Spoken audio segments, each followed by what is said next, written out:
വാക്കുകളിൽ ഓർമ്മകളിലേക്ക് തിരിച്ചു മടങ്ങുമ്പോൾ അവരുടെ വാക്കുകൾ മുറിയുന്നുണ്ട്.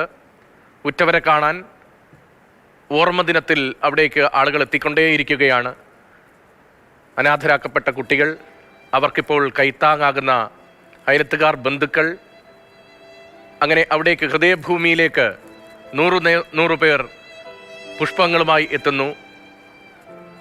ഇടയ്ക്കിടയ്ക്ക് മഴ ചാറുന്നുണ്ട്. ഒരു പെരുമഴക്കാലത്തിൻ്റെ കറുത്ത ഓർമ്മകൾ ഒരാണ്ടിനിപ്പുറം ഇപ്പോഴും ഭീതിയോടെ യാഥാർത്ഥ്യമായി കൺമുന്നിൽ നിറയുകയാണ്, കണ്ണുകൾ നിറയുകയാണ്.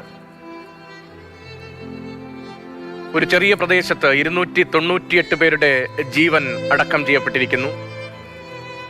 30-ലധികം പേരെ ഇനിയും കണ്ടുകെട്ടിയിട്ടില്ല എന്നതാണ് സർക്കാർ രേഖകൾ. അവരും മരണപ്പെട്ടവരാണ് എന്നതും നമ്മൾ ദുഃഖത്തോടെ സ്മരിക്കുന്നു. ദിവസങ്ങൾ നീണ്ട തിരച്ചിലിന് ഒടുവിൽ ശരീരഭാഗങ്ങൾ മാത്രമായി ചിലർ സർക്കാർ പട്ടികകളിലേക്ക് ചുരുങ്ങിപ്പോയി.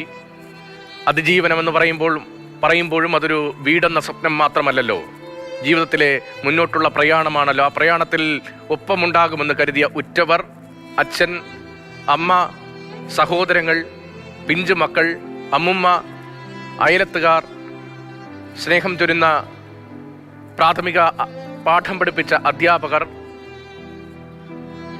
ഒപ്പം സ്കൂളിലേക്ക് പോയ സഹപാഠികൾ, ഒരു ബെഞ്ചിൽ നിന്ന് പഠിച്ച ഉറ്റവർ, അനാഥമാക്കപ്പെട്ട സ്കൂൾ, അനാഥമായ കളിച്ചു വളർന്ന ഇടവഴികൾ,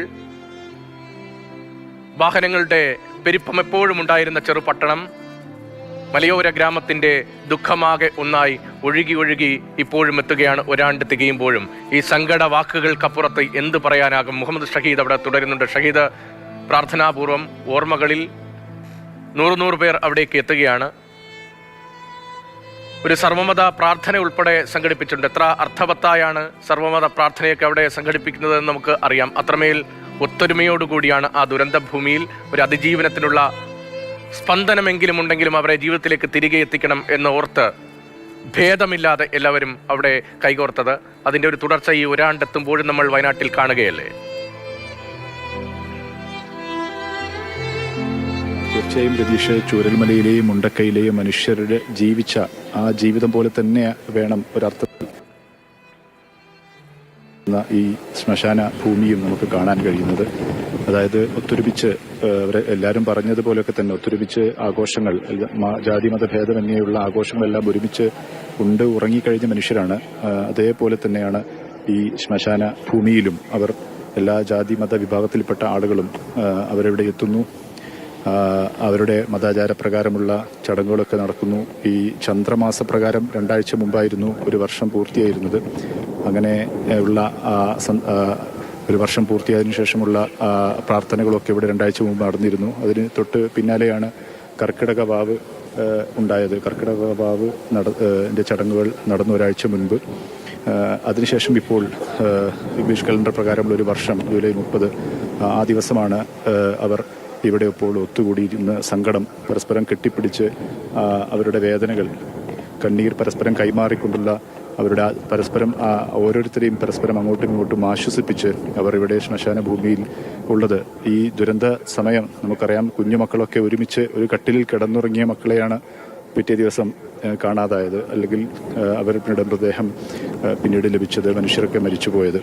അങ്ങനെ ഒരുമിച്ച് കിടന്ന ഒരു അയൽപ്പക്കത്തെ വീടുകളിൽ പോലും പലപ്പോഴും ഒരുമിച്ചൊരു വീടുകളിലൊക്കെ ഒരുമിച്ച് കിടന്ന് ഉറങ്ങിയിരുന്ന കുട്ടികളൊക്കെയാണ്. അവരൊക്കെയാണ് ഇപ്പോൾ ഈ ഭൂമിയിൽ ജൂലൈ 30 ഹൃദയഭൂമിയിൽ ഇപ്പോൾ പരസ്പരം ആലിംഗനം ചെയ്തു എന്ന് വേണമെങ്കിൽ നമുക്ക് അങ്ങനെ വിശ്വസിക്കാം. ആ തരത്തിൽ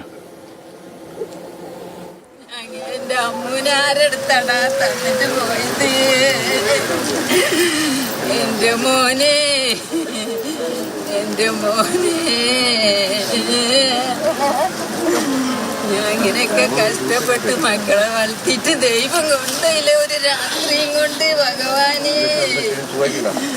ഭഗവാനെ എന്റെ മോനെ ഒരു രാത്രിയും കൊണ്ടുപോയി. എന്റെ മക്കള് ഉറങ്ങിക്കിടന്നതാണോ? മോനെ പ്രസവേ, എന്റെ മോനെ ഈ വേദന ഞാൻ എവിടെ കൊണ്ട് തീർക്കടാ? അമ്മ ചാകുന്നവരെ എനിക്കൊരു വേദനയായല്ലോ. എന്റെ അച്ചുകുട്ടനെയോ എന്റെ നിജിമോളോ തിരിയാതെ നിൽക്കുമല്ലോ. എന്റെ മോനെ, എന്റെ മോനെ, ഇങ്ങനെയാണാടാ ഞാൻ കാണേണ്ടത്. ഉള്ളുലയാതെ ഈ വാക്കുകളും അവിടെ നിന്നുള്ള സങ്കട കാഴ്ചകൾ നമുക്ക് കണ്ടു നിൽക്കാനാകില്ല.